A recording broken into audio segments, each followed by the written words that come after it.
Welcome to Two Brain Radio. We have a very special episode and a very special guest for you this week. We are sitting down with Daniel Purington of Woodslawn Fitness in Portland, Oregon. We're coming at you from the Tinker Meetup in Dallas, Texas. You were my first interview of the weekend, so thank you for laying on the sword and the grenade. Oh, yeah. And making content that helps the Two Brain community out. Yeah, happy to help. I'm excited to talk to you. So I gave you a brief little intro. We've been going back and forth a little bit getting into the interview. For people who are unfamiliar with your gym, maybe give us a quick rundown of what your gym is, the type of training you do. Yeah, so we have a relatively small gym in Southwest Portland. We started out as a CrossFit gym about 5 years ago, and over the course of COVID and the recent 3 or 4 years, we've pivoted much more to a personalized model in a semi-private model. So we do probably about 30% in our CrossFit classes, and the rest makeup is through private training, semi-private training, and hybrid. And what were you doing pre-COVID? Was it all large group, like traditional CrossFit model? Yeah, I mean, we always had class caps because my space, so to give you an idea, my primary location is under 2,000 square feet with usable of like 1,100. So we always had a size limitation. We're really fortunate in that I took the space because I got 30 parking spaces with it. And as you can imagine, that came in super handy in COVID, where so much so as we actually built an outside gym, full, coverings and pull-up bars and the whole thing. But when COVID hit, people really didn't want to be around groups. And so we started to be honest, sit down and listen to people a little bit more. And they told us more and more and more about what they wanted. And not that it wasn't CrossFit, but they wanted a little bit more personalization. So as the mandate started to lift, we started to see our model needed to shift to kind of support what people were telling us. And that's kind of how we got to where we are now. So when I hear my first gym, we were around 2,000 square feet, 1,400 usable. Mm-hmm. So I'm very familiar with the difficulties of operating in what we call like a submarine. You have to be very mindful of the equipment, the programming, all those things. Yeah. Where do you cap out in terms of membership when you were doing like that large group model? Yeah, so we always capped our classes around 12, except for on the weekends, which we strategically do partner workouts, and we can open that cap up to 16 and 18. But we do find, interestingly enough, around that 150, 160 mark is about as much as we can handle. Logistics, like you mentioned in the submarine, is critical. So as we diversified, we really had to be conscious of where the group class was going to go, where it flowed, have that not interfere with some of the other things. And so working in that small space while limiting actually got us better. Yeah, because you really have to be mindful about the service you're delivering, the programming you're doing, and then I'm sure your coaches are familiar with drawing out class plans, like where the rowers go when you got a full class or anything like that. So talk to me a little bit about how you're packaging, pricing your services, right? Because one of the reasons why we want to talk to you is that you are doing CrossFit slightly differently than the rest of the affiliate community. And what I mean by that is a very large percentage of your revenue comes from, you call it semi-private, correct? Right. There's a small group and semi-private, but you identify as semi-private. Yep. Okay, so explain what that is. Give me a little rundown there, and then tell me how you kind of package and price your services. Yeah, so the way that we define semi-private is we do 6-on-1 training sessions, and we run those in 8-week blocks. So we specifically focus on something for 8 weeks. We started out with some glute work or some upper body work, and we kind of package that out through that. It's the same 6 people, upfront charge. That's how that runs. Our hybrid program is what we consider our 2-on-1 or our 3-on-1 training, and that's what we pair with our group classes. Our semi-private, which just continually rolls and rolls, like the first 2 semi-privates we started 2.5 years ago are still running. And if I were to think real hard, I bet you 70% of the people are still in that same thing. They just turn over and turn over and turn over in that. And so the price point has gone up as we've raised our rates. So right now for our 16 session semi-private block, it's $549 per person. It's all up front. And a lot of those people are coupling that with additional private training and or working out with our group classes, both of which are added on top of the membership. If I was at my computer, I would be working the calculator really quick to get the session rate. What does that come out to about per session? For the semi-private, it's right around $38 a session in our 6-on-1 environment. What's really important to me with that semi-private program is we can give people what they want specifically, but to be honest, more importantly, I'm paying coaches $92, $94 a session. So 1 hour work, I'm paying coaches about 3 times of what we can pay them for a general class, and they're able to build a relationship. So not only am I stabilizing my revenue stream, but I'm making careers more stable for these folks. So I am controlling my length of engagement with coaches and not just length of engagement with my athletes. And you said you're thinking about it in 8-week blocks, right? And you said it'll have a focus. So it's like this 8 weeks, we're building booty. This 8 weeks, we're building arms. Yep. And so that'll rotate. And then people can just opt in or opt out based off of whether they want to do that. Yep. Yeah. And so we're strategic. So once we get people in, we have a set point. So we use GLM, which is great to have connection points of them when we want, because we just put tags on them like Dan semi-private 6 a.m. They're going to get some built out things we have for them. But week 6, we approach the class and say, we've got 2 weeks left. Next week, we're going to do this. The week after, we're going to retest everything. This is what I'm seeing as the coach that you all would benefit from. Is there something specific that you want to work on? So we're engaging them. They get 3 to 5 days to say, I'm in. They get an email that comes out after that conversation that happens that says, I've had a great time with you. This is what our focus is coming up. Smash this button. Send me your in. If you don't, we're going to open this up to the general population.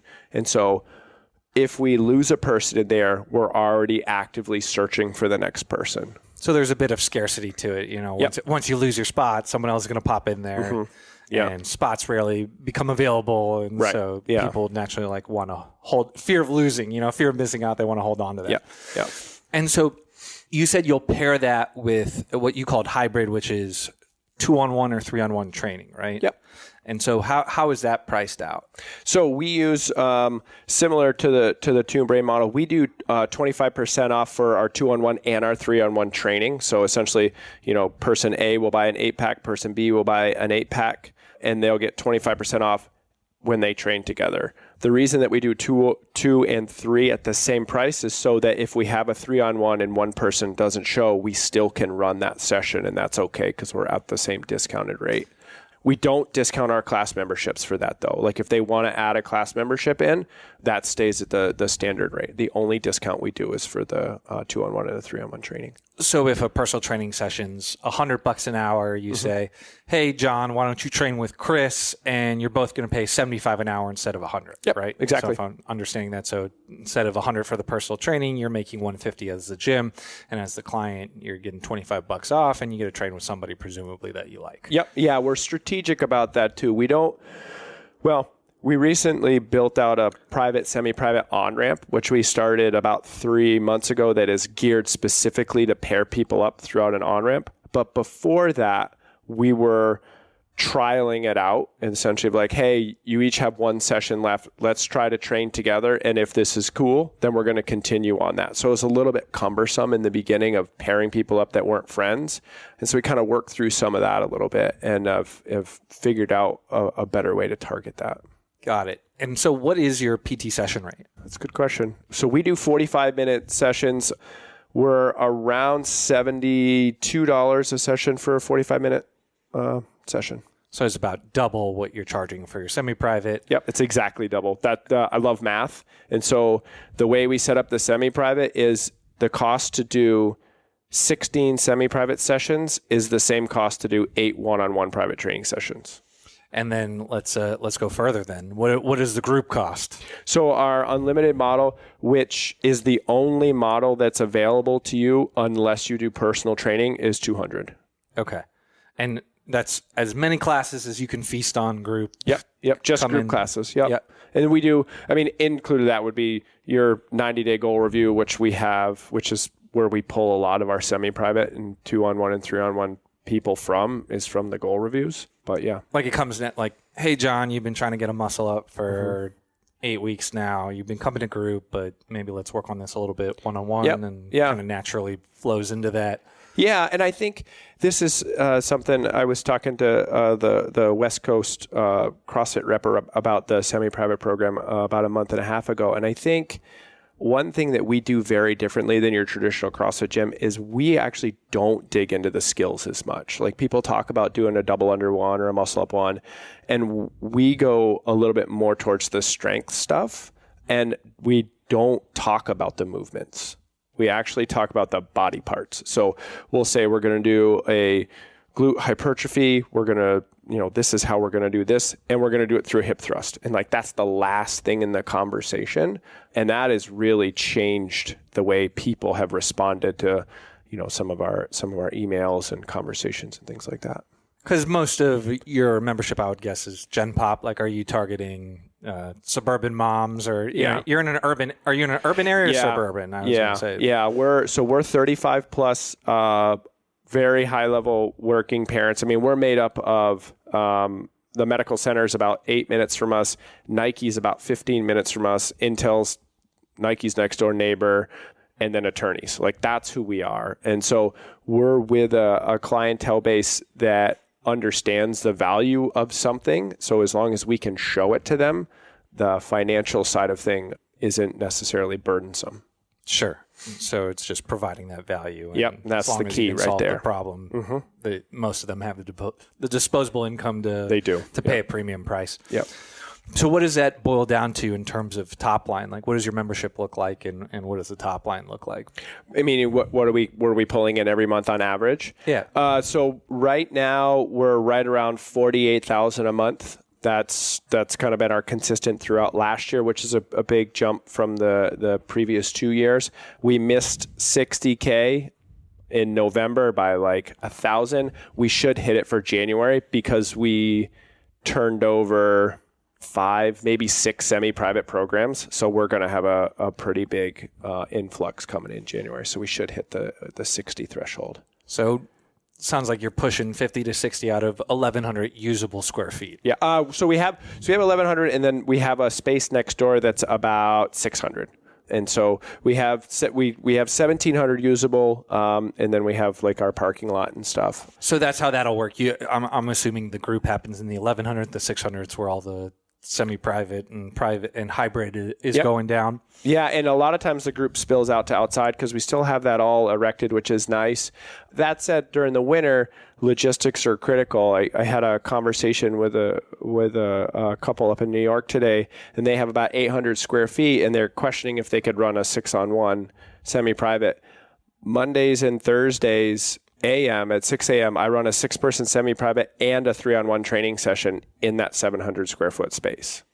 As long as you can control your logistics and you understand how the programming works and you have that conversation with your coaching staff about having conversations before you get started, you really can maximize your square feet, without bumping into each other. And the biggest thing, without like diluting the experience of the athlete. Yeah, some spaces are built better for it than others, but it seems like that sweet spot in terms of square footage for that 6-on-1 experience seems to be around that 1,200 square foot area, but I think you condense it down if you did a well laid out space and were thoughtful about the programming. So that's cool. What I like about this is it's space efficient, which I think a lot of people think like a bigger gym is always better. But there's been just a movement in the sports performance community to move to smaller spaces and do smaller class sizes, higher costs, because you can just have more impact. And what I like is the fact that you are still running a CrossFit gym, right? Like you're affiliated, right? Yep, absolutely. Yeah. And so you mentioned you're talking with the reps and stuff. Yeah. Do you think this is a model more affiliates could use and benefit from? Yeah, I really hope so. And that's so I spent about an hour on the phone with Katie Hogan before. So they rolled out a semi-private conversation about 2 months ago, and I unfortunately had a call during the time there, but I DM'd her to ask her if she wanted to converse about that. And that's one of the things that I talked about was CrossFit is definitely for anyone, but in the situation or the format that we see in the bigger gym space, it's really intimidating. People also have a challenging time of saying, how is this going to get me there? Right. And so by adding this in, I feel like we can still get the community aspect from it. I mean, I love the methodology of CrossFit, but some people need a little bit different and a little bit more specificity. And so we can give them the best of both worlds. And so I think with some focus on, I'll stay on a little pedestal, with some focus on a no sweat intro where you're sitting down and listening to people and not just letting people coming in and trying a class and starting to really understand why someone's there.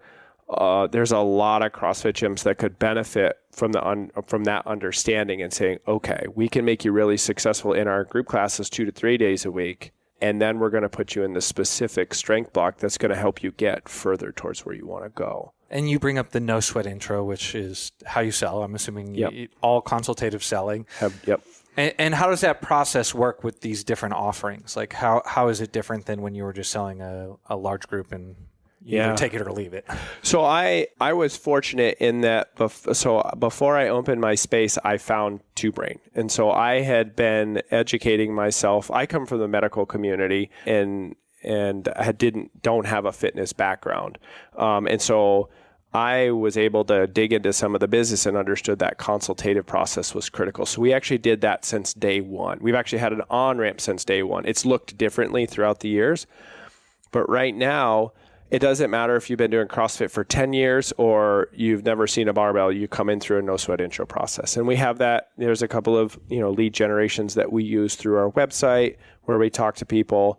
And the biggest reason we want to do that is we want to understand why you're there. We want to understand what's worked for you in the past, telling us about your challenges so that we're not assuming that we know what you need. Right? Like we want to understand you. And as the experts, we can say, okay, now I get where you're at. This is what you can do. Coming into our gym, there's only 3 ways you can come in. If you've got significant CrossFit experience, and I'm going to put a huge asterisk on this. If you have significant CrossFit experience, then you can come into our class setting. That said, we still talk to you about the on-ramp, and a significant portion of people who have CrossFit experience still go through our on-ramp. So just because you have somebody coming in that has CrossFit experience, our immediate question is, tell me about your on-ramp process at your old CrossFit gym. Invariably, they did not have one. And then we tell them about ours. And they're like, oh, that sounds pretty awesome. Ours is 6 weeks in length. It's private training and group classes. So they're going to get a feel of our community. And oftentimes they come through that. So that's 2. And then our third way, which is our newest way, is we have a semi-private and a private training on-ramp where people come in looking for private training. We don't sell front-end private training, and we do that very deliberately. Just over the years, we've tested some things, and we found this works. They train with the goal of getting into a semi-private or a 2-on-1 or a 3-on-1, but we're still starting them in that 1-on-1 environment, going through where are your challenges, where are you really focusing on, things of that nature. And what do the price points look like for the different starting packages? Yeah. So our semi-private and our private on-ramp is $900. That one includes, that one's 8 one-on-one training sessions. They get some at-home programming. They get a walking plan, and they get some nutrition recipes from. Our general on-ramp is $499. That's 6 one-on-one training sessions. And then we start putting them in classes, and I think this is really critical, after they've gone over the movement that's in the class.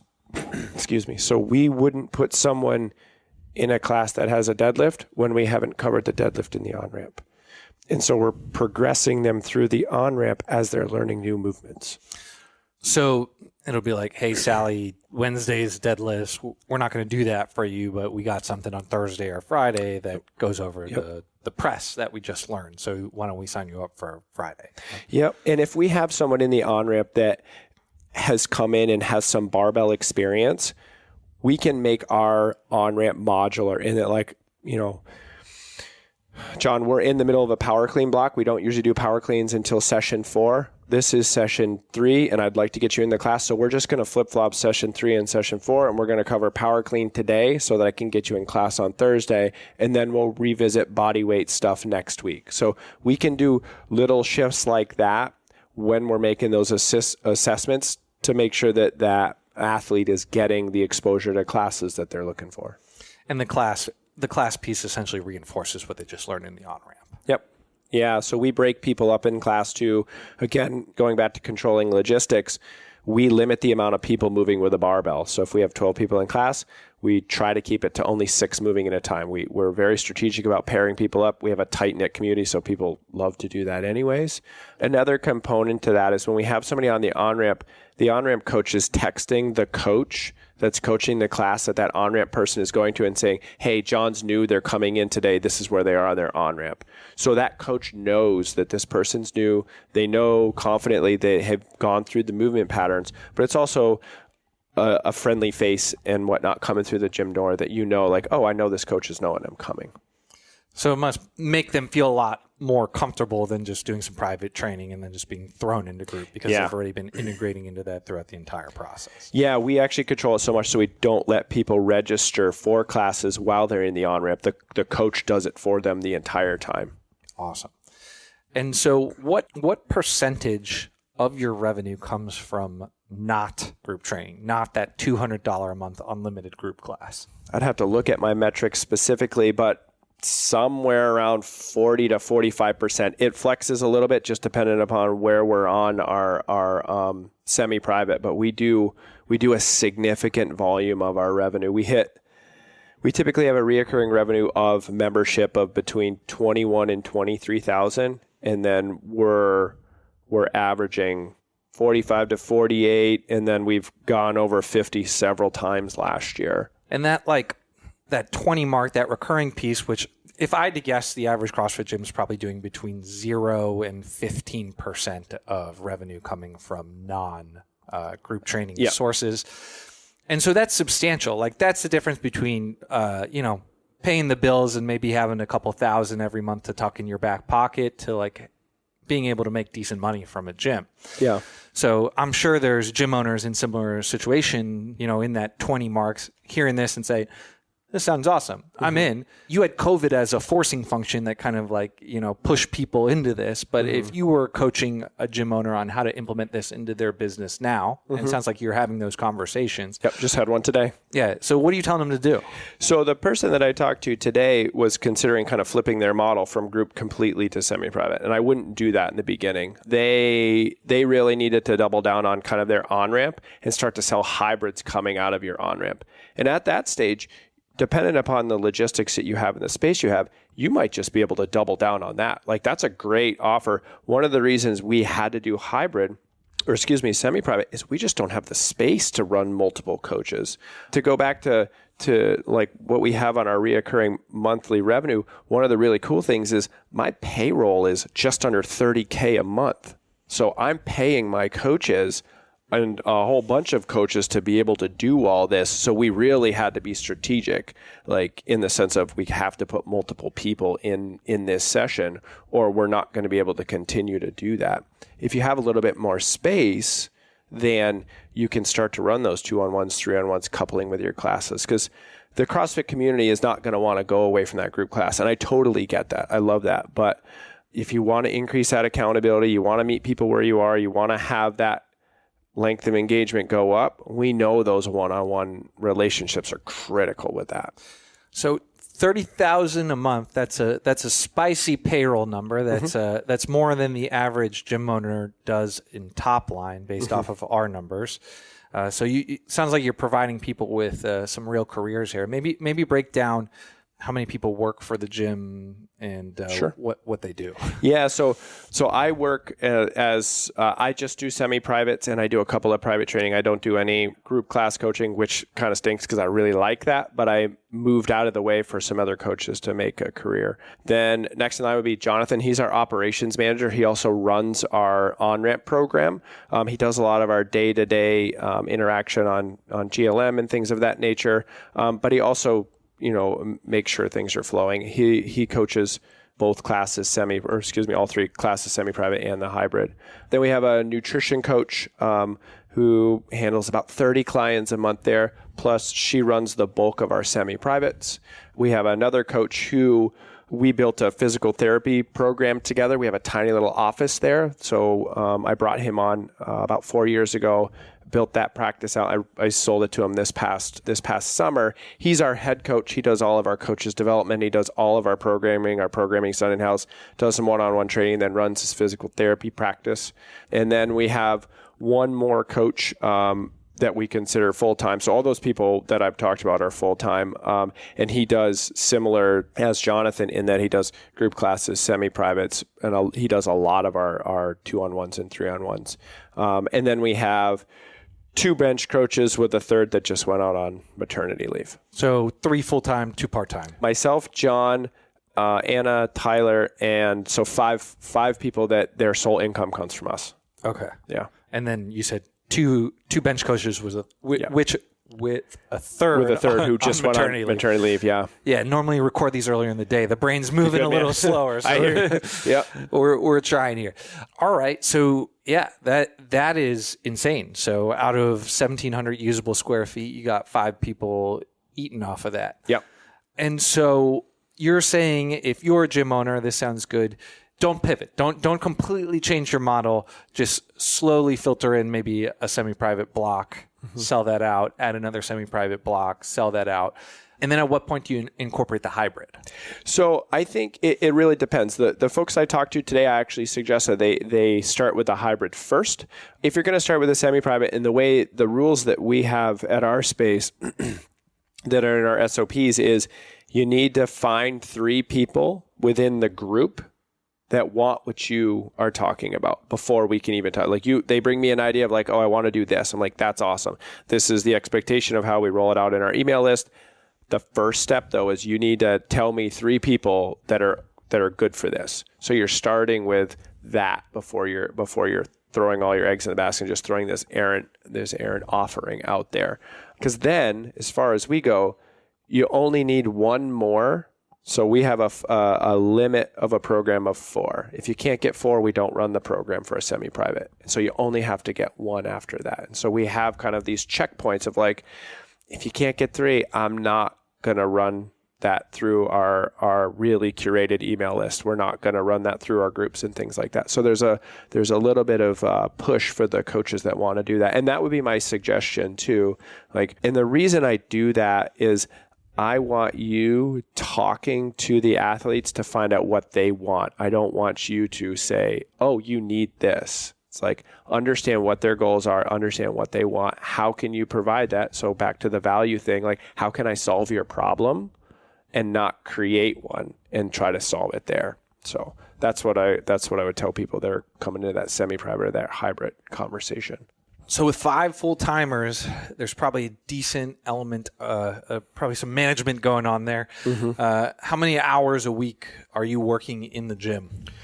So as far as the management goes, I put Jonathan in place about 8 months ago to run our operations, and that significantly decreased the amount of time, which was strategic in that that's when I came on board, working with Two Brains. So it was really great to be able to focus on the mentorship side of things. As far as inside of the gym, not including some of the private training that I do, probably 10 hours a week.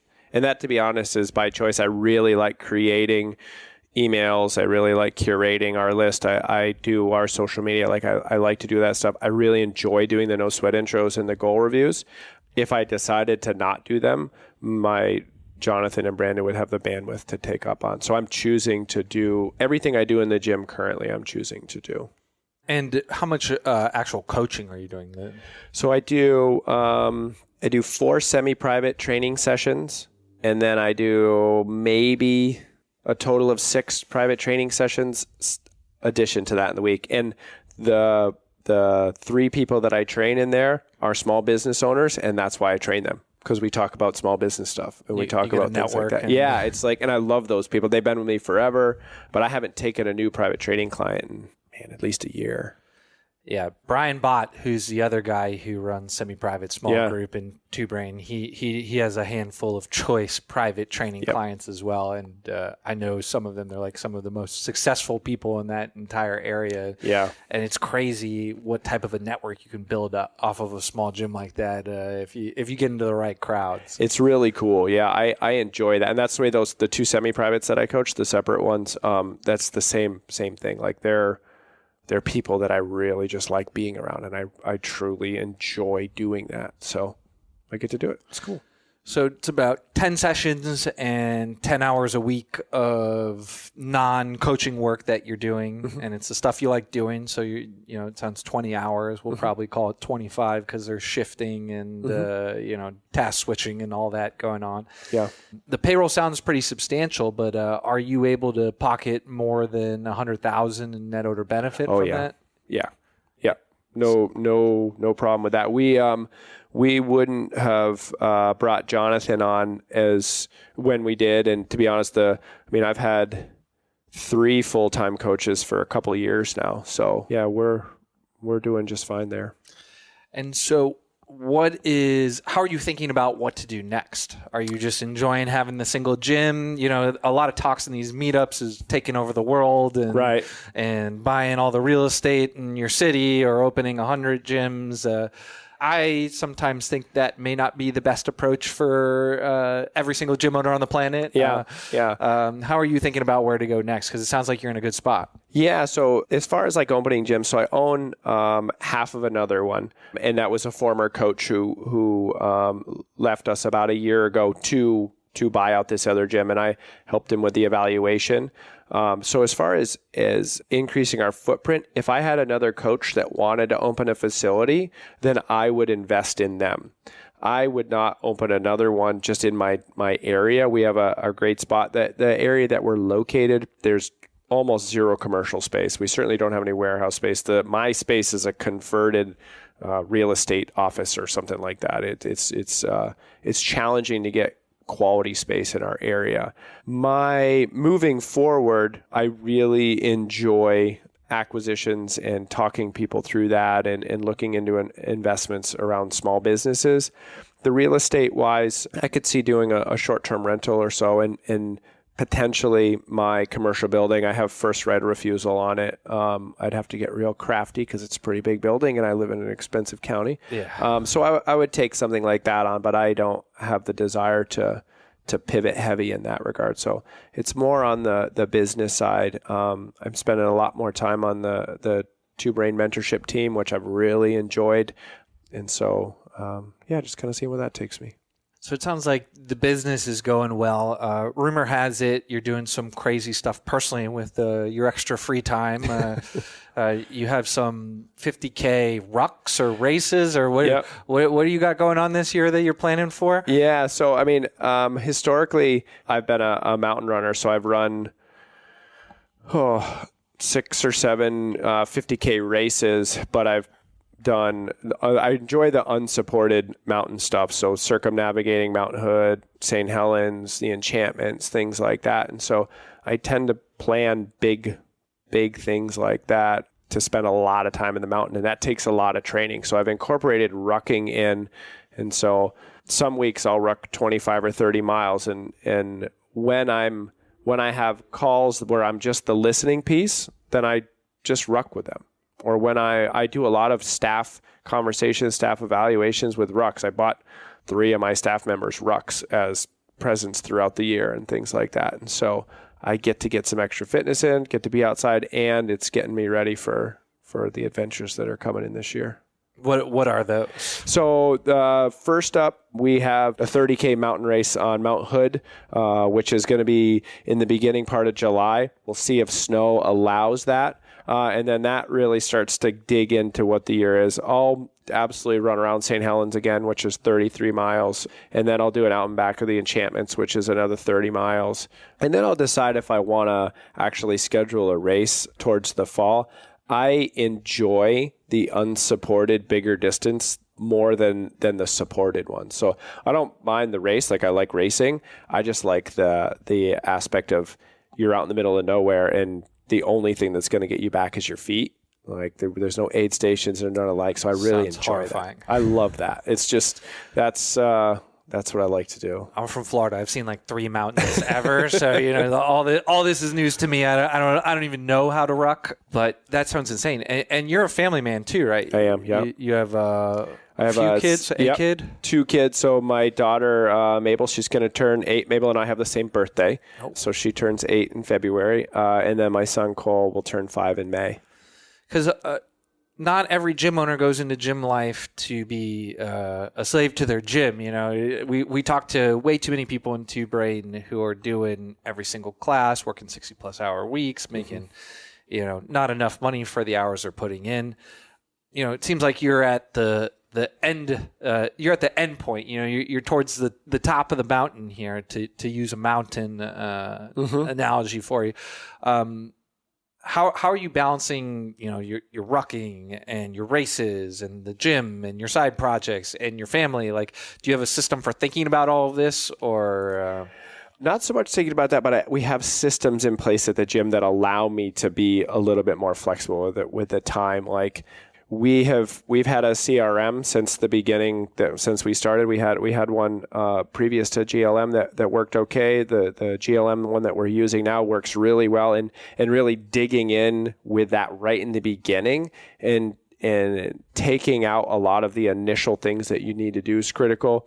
Having a staff playbook so that, like, I'm not at the gym a lot, or if I am, I'm in my office talking to other gyms around the country or around the world for that matter.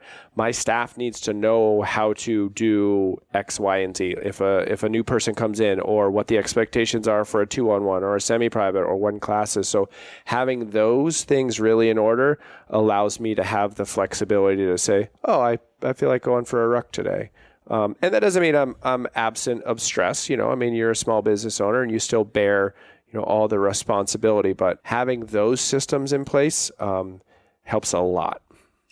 And so you talked about the importance of systems. You got diversified revenue. You talk about consultative selling. You talk about bright spots, all these best practices.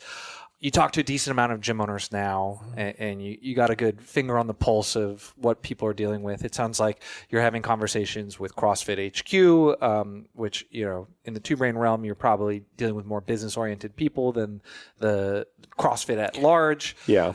Just based off of your 10,000-foot view of what you're seeing, what are kind of 1 or 2 things that the average gym owner, you change about the average gym owner if they wanted to impact both their revenue and the time they're working? Yeah. The big one, I think, is the no sweat intro. It amazes me how many gyms, and I'll speak specifically for CrossFit ones, just because I went to the affiliate gathering and led a couple of the big breakout sessions, and the people that are still doing free trials and not learning about their people.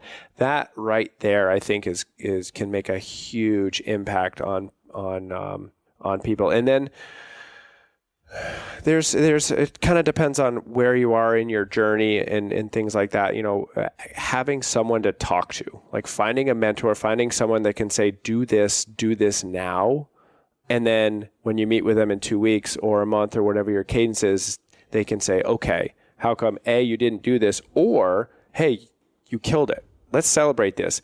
As a small business owner and as an entrepreneur, there's a really small set of the population you can celebrate your wins with, right? Like, profit still is kind of an ugly word in places, but getting involved with people that recognize everything that goes in to get that $1 of profit is huge. And surrounding yourself with that is really like dumping gas on the flame.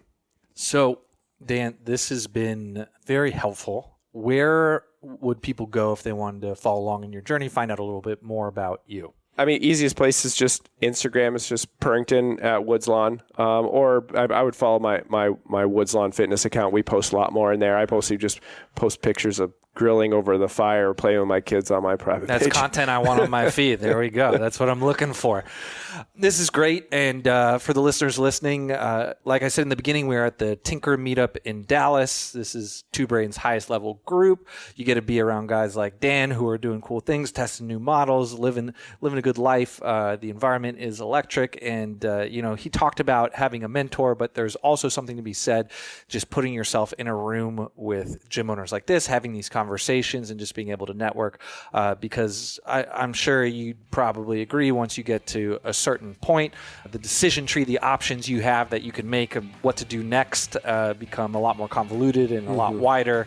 And I think this phase is where people make a lot of the most expensive mistakes. Like once you get here, you just have more problems you can get yourself into, more landmines you can step on.